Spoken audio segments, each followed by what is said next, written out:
Hello friend, Radhe Radhe, नमस्ते। कैसे हैं आप लोग? आशा करती हैं अच्छे होंगे, मस्त होंगे। मैं अपेक्षा सिंह आपका स्वागत करती हूँ अपने चैनल अपेक्षा सिंह स्टडी पॉइंट में। आई होप कि आप सब अच्छे होंगे, मस्त होंगे। अगर आप चैनल पर न्यू हैं तो प्लीज़ लाइक शेयर सब्सक्राइब कर लीजिए। चलते हैं अपनी क्लास में। अगली क्लास में हमने पिछली क्लास में यहाँ तक पढ़ लिया था 30 क्वेश्चन तक।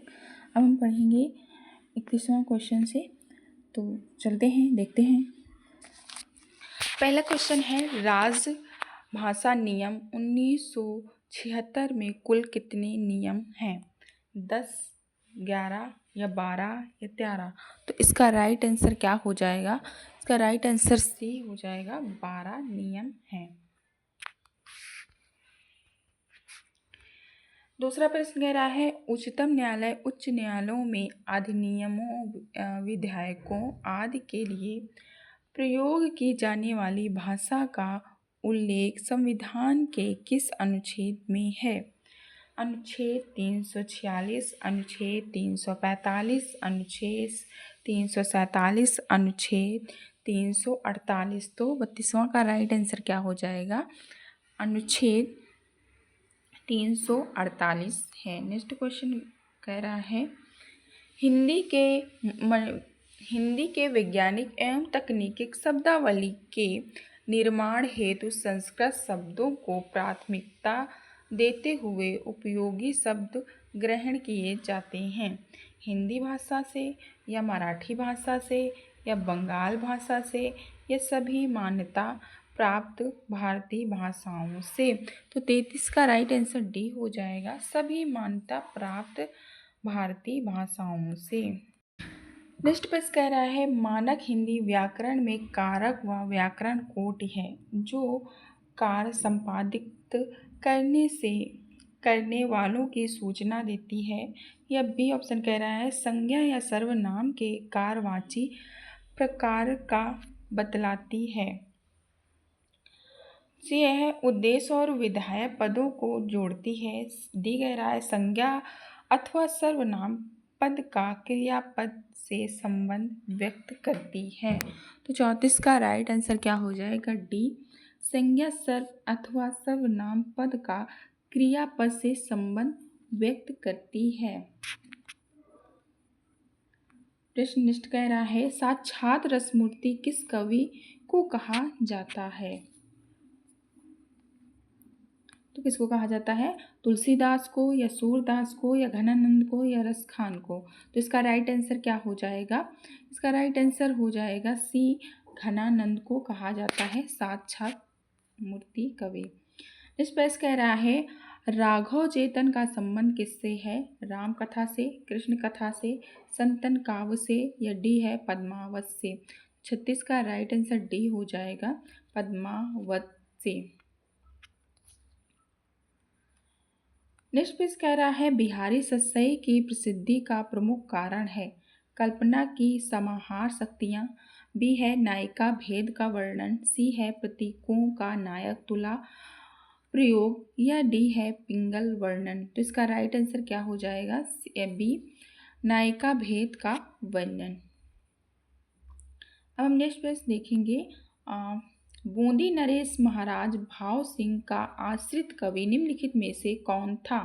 बिहारी था, बोधा या मतीराम जी थे या ठाकुर थे? तो बूंदी नरेश महाराज जो भवानी सिंह थे, इसके आश्रयदाता कवि कौन थे? तो इसका राइट आंसर आपको बताना है। इसके हो जाएंगे मतीराम जी हो जाएंगे।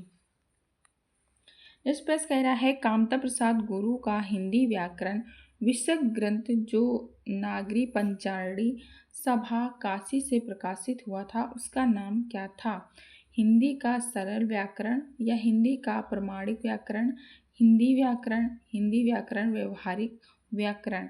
40 का राइट आंसर क्या हो जाएगा? 40 का राइट आंसर हो जाएगा सी, हिंदी व्याकरण। नेक्स्ट पेज कह रहा है, देवनागरी लिपि का विकास किस लिपि से हुआ है?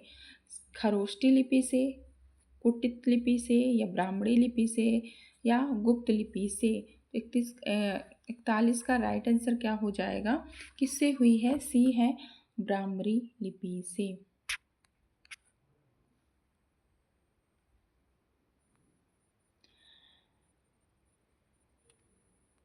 नेक्स्ट पेज कह रहा है सुनीति कुमार चटर्जी ने आधुनिक भारतीय आर्य भाषाओं के अंतर्गत पूर्वी हिंदी को किस शाखा के भीतर रखा है?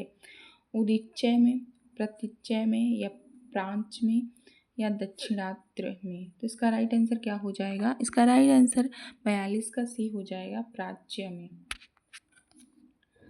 इस पे कह रहा है सर्वनाम का रूपांतरण किस कारण से नहीं होता है?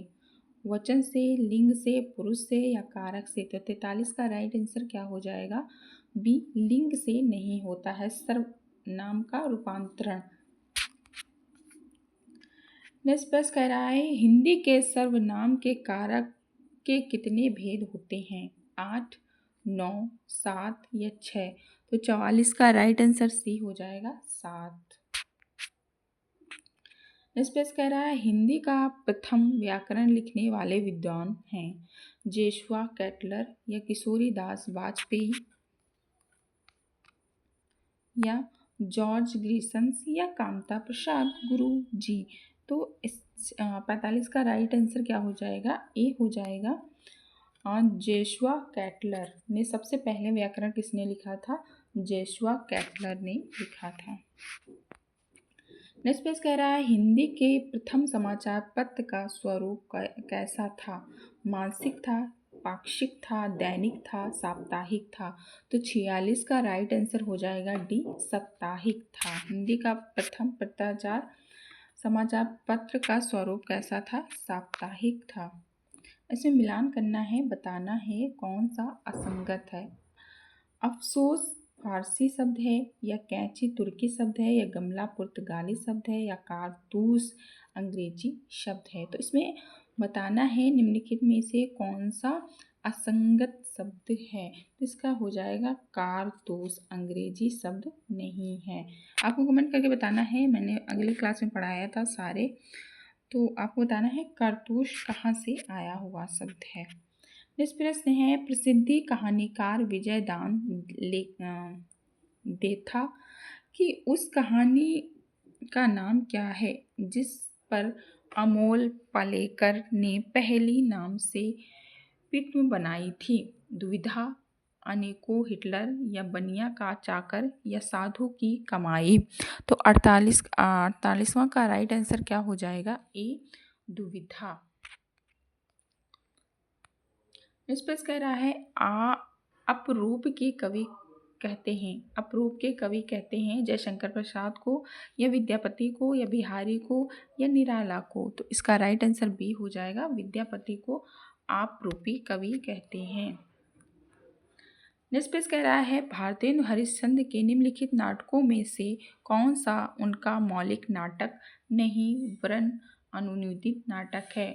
भरत, दुर्दशा, श्री चंद्रावली, रत्नावली, विषय, विस्मोदित?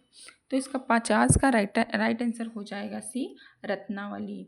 भारतेंदु हरिश्चंद्र के निम्नलिखित नाटकों में से कौन सा नाटक मौलिक नाटक नहीं है? कौन सा नहीं है? रत्नावली नहीं है। आगे बढ़ते हैं। नेक्स्ट पेज कह रहा है मान स्वर कितने होते हैं? 7 या 6 या 8 या 9? तो इसका राइट आंसर क्या हो जाएगा? इसका राइट आंसर डी हो जाएगा, 8 होते हैं। नेक्स्ट पेज कह रहा है किस विद्वान ने देवनागरी लिपि के स्थान पर रोमन लिपि स्वीकार करने का सुझाव दिया था?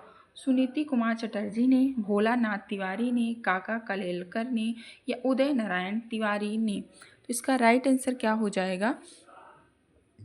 इसका राइट आंसर ए हो जाएगा, सुनीता कुमार चटर्जी जी ने। प्रश्न कह रहा है माटी की मूर्तें शीर्षक से रेखांकित किस नाटक ने लिखा है? माटी की मूर्तें शीर्षक किसने लिखा है?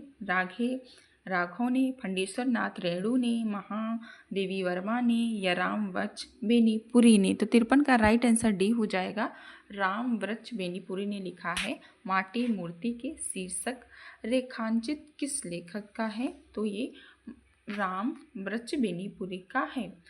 प्रश्न नेक्स्ट कह रहा है परिंदे कहानी को हिंदी की पहली कहानी किस आलोचक ने माना है? परिंदे कहानी जो है वो हिंदी की पहली कहानी है, पर किस आलोचक ने माना है ये आपको बताना है। नवंबर सिंह ने, या लक्ष्मी सागर वैष्णवे ने, या राजेंद्र यादव ने, या शंभू नाथ ने। तो 54 का राइट आंसर हो जाएगा ए, नवंबर सिंह ने। प्रश्न नेक्स्ट कह रहा है, मिस्र संवाद पत्र साहित्य किन के बीच लिखे गए पात्रों का संग्रह है?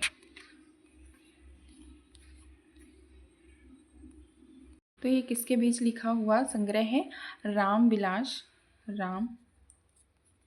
विलास और केदारनाथ अग्रवाल। ठीक। केदारनाथ अग्रवाल। मिस्र संवाद का पत्र साहित्य किसके बीच लिखा गया पात्रों संग्रह है? तो रामविलास और केदारनाथ अग्रवाल। क्लास आज इतनी ही रहेगी, मिलते हैं नेक्स्ट क्लास में। तब तक के लिए बाय बाय, टेक केयर, अपना और अपनों का ख्याल रखें। मिलते हैं अगले क्लास में। अगर आप चैनल पे आए हैं और आप नए हैं इस चैनल पे, तो प्लीज़ लाइक शेयर सब्सक्राइब करना बिल्कुल भी ना भूलें। ठीक है, बाय बाय।